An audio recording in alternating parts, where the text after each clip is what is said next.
आज भी मेरे पास AK-47 वही है जो उस मिलिटेंट को मार के ली हुई है जिसने मेरा भाई मारा था। और 27 को मैं उस वक्त के home minister LK Advani ji से मिला। और फिर ये सर्वनाश फिर क्या हुआ कि हम जब यहाँ आए हेलीकॉप्टर पे रैकी किया, तब उनको जाके यकीन हुआ दिल्ली में कि वाकई कोई ऐसा इलाका भी है जो मिलिटेंटों के कब्जे में हो चुका है। यहाँ पर जब 10 जून 2002 को हाजी मोहम्मद आरिफ यहाँ का मुकामी एक आदमी था, मेरा सका भाई था, उसको शहीद कर दिया। उस वक्त हम सऊदी अरब में 3 भाई थे।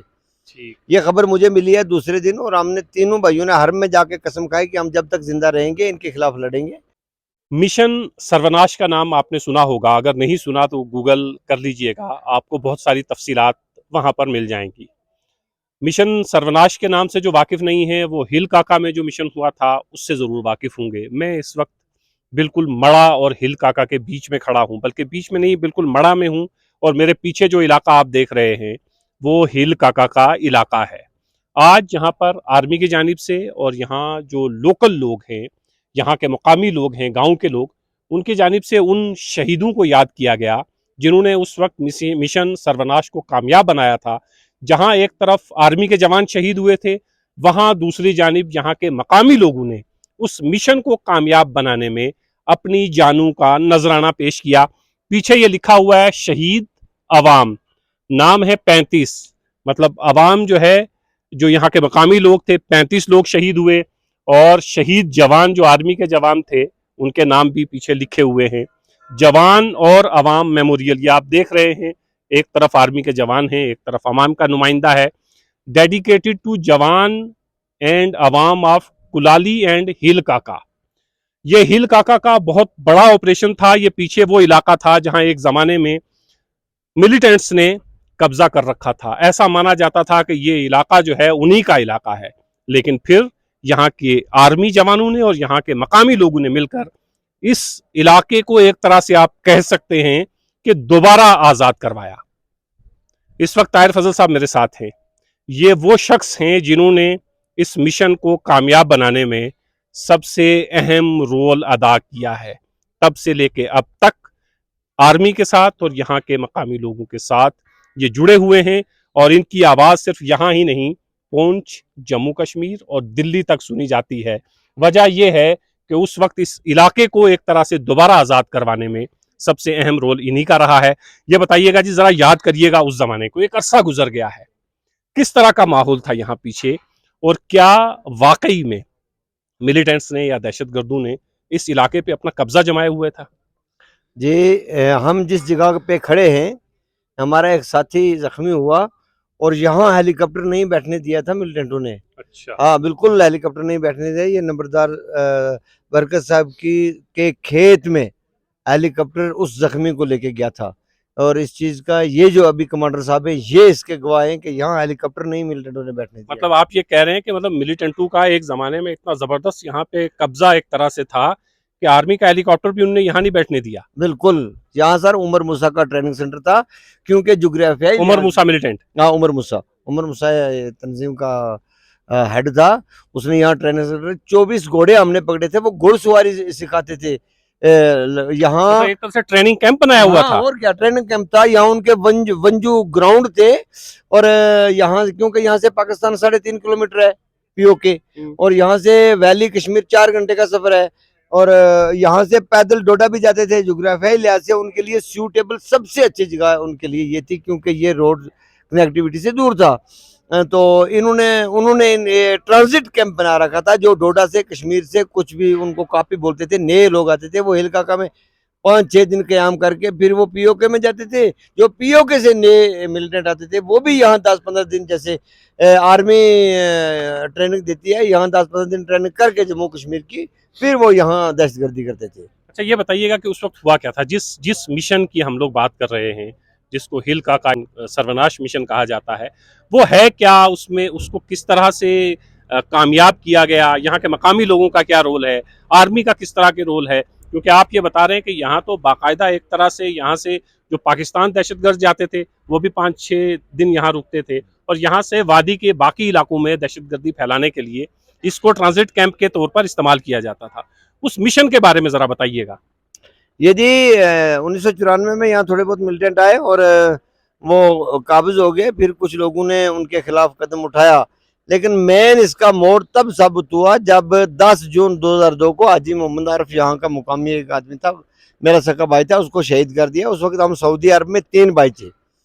ये खबर मुझे मिली है दूसरे दिन, और हमने तीनों भाइयों ने हरम में जाके कसम खाई कि हम जब तक जिंदा रहेंगे इनके खिलाफ लड़ेंगे।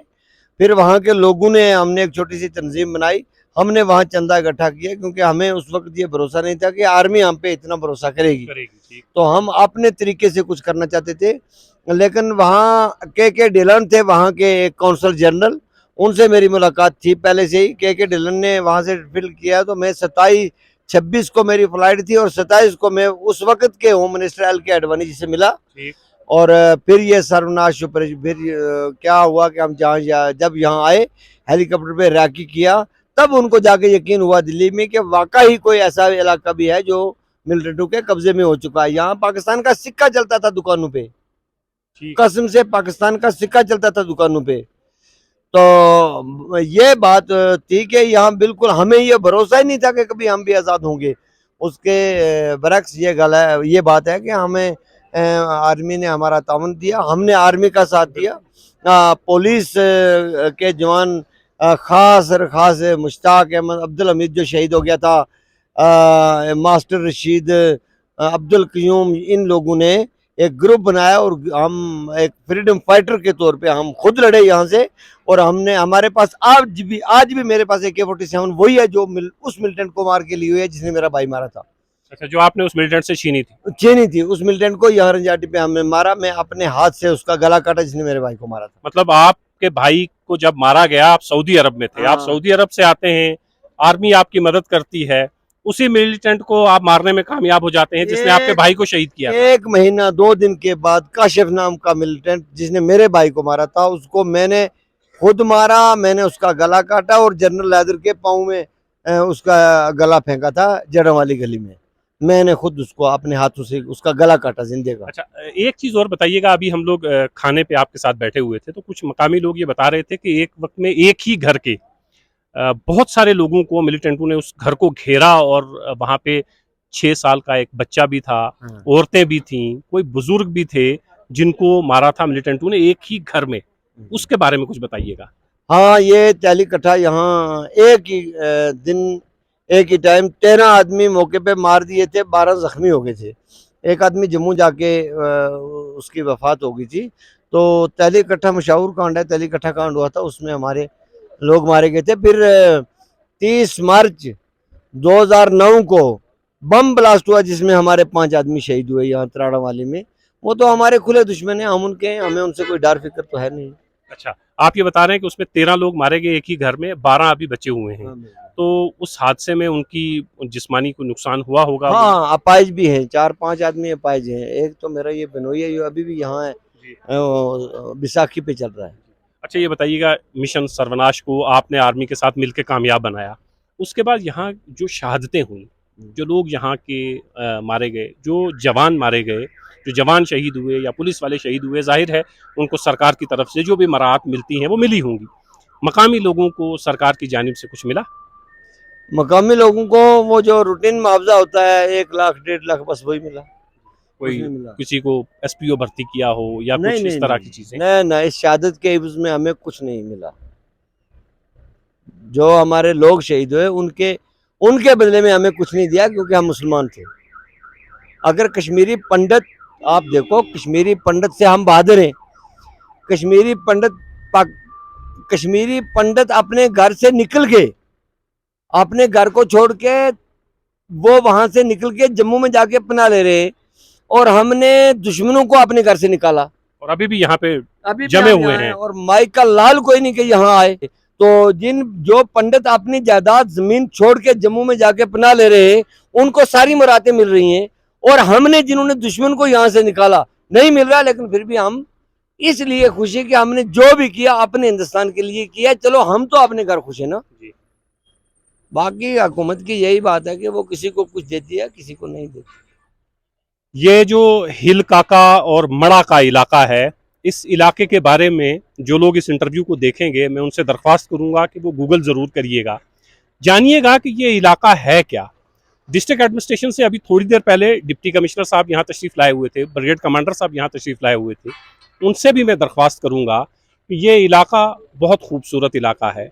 इस इलाके के जवान नौजवान, यहाँ की ख़वातीन इतनी बहादुर हैं कि जिस ज़माने में इस इलाके पे ही नहीं बल्कि जम्मू कश्मीर के बहुत से इलाकों पर मिलिटेंट्स ने कब्ज़ा कर रखा था, उसमें एक इलाका ये भी था, ट्रांजिट कैंप इसको कहा जाता था। पाकिस्तान जाने वाले दहशतगर्द यहाँ 4-5 दिन आराम फरमाते थे, यहाँ घोड़सवारी करते थे, यहाँ ट्रेनिंग देते थे, यहाँ से पाकिस्तान भी जाते थे और यहाँ से जम्मू कश्मीर के मुख्तलिफ इलाकों में दहशतगर्दी फैलाते थे। उस वक्त यहाँ के लोगों ने अपनी जान का नजराना पेश किया, ये ज़मीन भी आज़ाद करवाई और आज ये जगह बहुत पुरसुकून है। दहशतगर्दी का तकरीबन नामो निशान नहीं है। यहाँ के लोग जैसे पहले तैयार थे वैसे अब भी तैयार हैं हर एक चीज़ का, हर एक मुसीबत का मुकाबला करने के लिए। लेकिन एक सवाल एडमिनिस्ट्रेशन से और एलजी इंतज़ामिया से भी करता चलूँ कि ये लोग जो इतने बहादुर हैं, जानों का नजराना भी पेश किया है, आपने इनको कितना याद रखा। यहाँ पे हर साल आर्मी एक प्रोग्राम ज़रूर करती है और आर्मी की यहाँ चौकी भी है, ये लोग शुक्रगुजार भी हैं उसके, लेकिन सिर्फ इतनी इनकी ख्वाहिश नहीं है। यहाँ स्कूल अच्छे नहीं हैं। डिप्टी कमिश्नर साहब जब यहाँ तशरीफ़ लाए तो यहाँ के मकामी लोगों ने उन्हें बताया कि यहाँ का स्कूल पंचायत घर में चल रहा है। एक बिल्डिंग यहाँ पे बनी है लेकिन उस बिल्डिंग में अभी क्लासेस शुरू नहीं हुई हैं। यहाँ का जो हेल्थ का निज़ाम है वो भी बेहतर नहीं है। यहाँ जो पहाड़ी ऊपर पूरी पहाड़ी है इलाका है, वहाँ पर बिजली नहीं है, पानी नहीं है। क्या थे ज़िंदगी की बिजली, पानी, स्कूल, हेल्थ, ये बेसिक ज़रूरियात हैं। डिप्टी कमिश्नर नए नए आए हैं, अभी यहाँ से होकर भी गए हैं। उम्मीद है उनसे कि वो जल्द इस इलाके के बारे में सोचेंगे और इस इलाके को, एक और बात मैं कहता चलूँ कि इस इलाके को जम्मू कश्मीर के टूरिज़्म के मैप पर होना चाहिए कि जब भी कोई तलाश करे कि हम खित्ता पीर पंजाल में जाएं तो वहाँ हमारे देखने के लिए क्या है, तो वहाँ ये हिल का और मड़ा का इलाका होना चाहिए। एक दरख्वास्त और करता चलूँ कि ये जो नाम आपने पीछे लिखे हैं कि 35 मकामी लोग यहाँ शहीद हुए हैं, आर्मी के जवान यहाँ शहीद हुए हैं, एक म्यूजियम होना चाहिए था यहाँ, जिसको देखने के लिए जम्मू कश्मीर से या दुनिया भर से, हिंदुस्तान भर से लोग यहाँ पर आते और लोग देखते इस पहाड़ की चोटी पर बसने वाले लोगों ने किस तरह दहशतगर्दों का मुकाबला किया है। टूरिज्म डिपार्टमेंट को भी इस तरफ ध्यान देना चाहिए। डिप्टी कमिश्नर पुंछ से फिर मैं गुजारिश करूंगा कि यहाँ पर कुछ ऐसा स्पॉट बने, कोई म्यूजियम बने कि लोग आए, जाने कि यहाँ के लोगों ने अपनी जान का नजराना पेश करते हुए किस तरह इस इलाके को, जिस पर दोबारा दहशतगर्दों ने कब्जा कर लिया था, आज़ाद करवाया। बहुत शुक्रिया आपका।